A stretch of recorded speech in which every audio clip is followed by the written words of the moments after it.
Contoh ambulansnya udah lihat belum tadi? Depan itu ada tulisannya, untuk semua orang apapun suku, agama, dan ras Anda. Tanpa biaya sopirnya dari kita, bensinnya tolnya dari saya, inilah dari kami, umat Nabi Muhammad SAW. Dari kami pemeluk Islam rahmatan alamin. Itu Ikhlas Foundation, akan menolong siapapun, apapun agamanya, tentu kami utamakan muslim. Sejarah punya ambulan 3 gimana kok? Ambulansnya nggak 3 mas, 9. Oh 9. Iya. Ketika anak saya sakit, susahnya setengah mati cari ambulan. Sampai harus naik Grab, dengan dia muntah darah keluar tuh di Grab itu. Selain itu macet. Bagaimana dalam kondisi kritis saya harus bawa anak saya cepat. Di rumah sakit pun begitu. Banyak anak-anak orang yang meninggal pun akhirnya ambulan itu mahal. Dan mereka ini BPJS. Orang kalau pakai BPJS itu bukan orang kaya. Sedangkan waktu itu saya nggak punya BPJS, saya juga nggak punya asuransi. Akhirnya jual-jualin yang apa bisa dijual gitu. Ini kok susah ya punya ambulan. Setelah anak saya meninggal, ya Allah saya pengen punya ambulan. Ya Allah saya pengen ada ambulan gratis. Nggak cuma katanya gratis. Pokoknya bilang gratis. Dan berapa banyak orang yang punya ambulan. Atau lembaga, bahkan maaf nyuwun sewu. Banyak masjid punya ambulan tapi ambulannya cuma jadi pajangan di masjid. Ini loh punya ambulan. Jalan nggak tiap hari?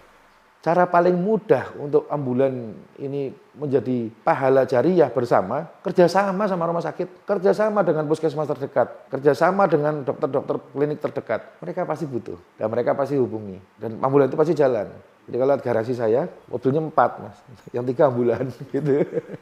Lebih bagus dari Mercy, lebih bagus dari Alphard. Alphard Anda, mobil mewah Anda hanya dipakai untuk Anda dan keluarga. Ambulan saya mengantarkan Anda ke rumah sakit dan pemakaman. Mengantarkan dengan pahala setiap putaran rodanya insya Allah. Ambulan kita semua ya, bukan punya saya. Karena apapun yang sudah kita buat, jadi milik semua umat Islam.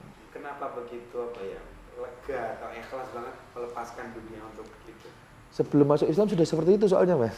Jadi coba cari Hani Kristianto gereja gitu. Apa yang saya lakukan di gereja? Pikul salib. Pikul salib itu artinya begini. Kamu sudah Islam? Sudah. Percaya asyhadu alla ilaha illallah, sudah. Benar sudah. Asyhadu anna Muhammad Rasulullah, betul. Kelakuanmu jauh dari Nabi tapi. Kamu Islam tapi enggak ada Nabi Muhammad sedikit pun di diri kamu apa sahabat. Islam tapi kikir, Islam tapi cinta dunia, Islam tapi party, Islam tapi tidak peduli dengan orang lain. Islam itu apa sih? Rahmatan lil alamin. Apa sih rahmatan lil alamin? Menjadi rahmat, bermanfaat, menyenangkan, berguna dan aman buat siapapun. Ketika kita sudah Islam, kita harus punya 3 prinsip. Saya, Hani, sudah masuk Islam. Yang pertama, saya aman buat kamu. Bohong kalau teroris itu nggak ada di Islam. Barang siapa membunuh orang, kafir sekalipun tanpa alasan yang jelas, dia masuk neraka. Berarti saya sudah masuk Islam, saya aman buat kamu. Yang kedua, saya menyenangkan buat kamu. Kamu ada masalah, kamu sedih, yuk sini duduk ngopi. Yang terakhir, saya pasti bermanfaat buat kamu. Karena saya umat Nabi SAW. Karena Nabi saya ngajarin itu.